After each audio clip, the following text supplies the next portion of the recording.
Hi, this is Doug Nichols from the West Coast Fencing Archive. Welcome to another edition of Tales from the Archives.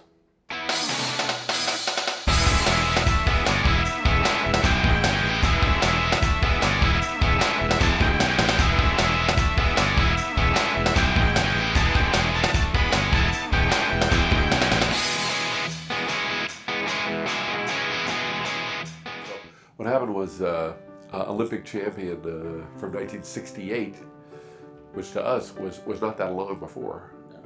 Jan Drimba from Romania, the Romanian gypsy, the gold medalist from Romania, had left the then communist Romania for the West.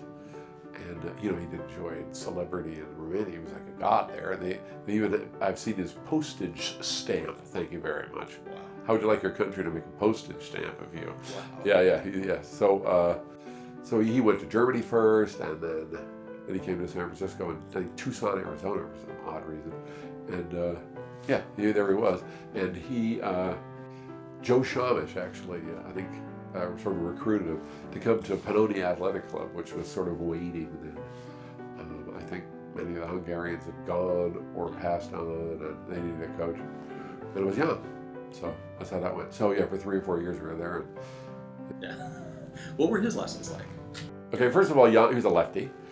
And he was such a natural athlete that at age 45 or whatever he was, I remember really distinctly that he walked in on a super rainy day in San Francisco with a trench coat on. He walked into the club, took off his raincoat, did the splits perfectly, got up and said, "Is there anybody want to take some fencing lessons?"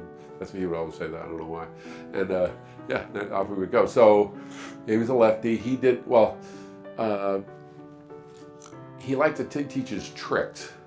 But he knew classical stuff perfect. I mean, he could be classical and look classical, beautiful. But his famous action was Passata Soda. I mean, I've seen the video of when he won the Olympics, and in those days it was 5-touch pools and stuff.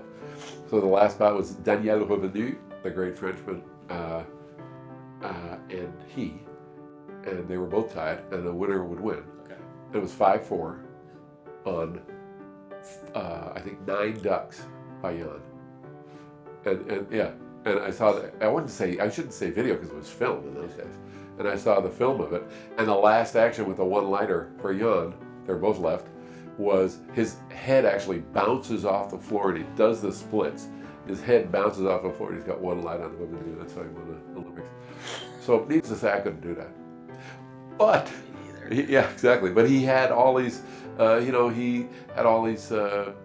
I would say tricks, but specialities, if you will. For instance, he said there were 3 lines of defense. There's your hand, then there's your elbow, and then there's your wiggling. They say those are your 3 lines of defense. And, so if you don't find the blade, that's okay. You can still get it with your elbow in a repost. That kind of stuff. Yeah.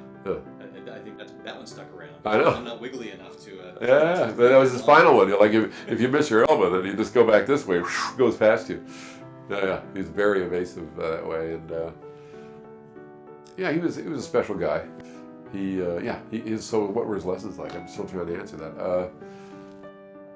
They would start out really classically, and then he would give you the big sweeps over the top, or preems, or as I say, like wiggling and ducking and stuff like that stuff. So he was trying to teach people how to fence like he could do. Well, yeah, because he never went to fencing school, but he learned from a real classical coach. His name was Altman, and he went to Israel, I guess, after the late '60s, I guess. That was Jan.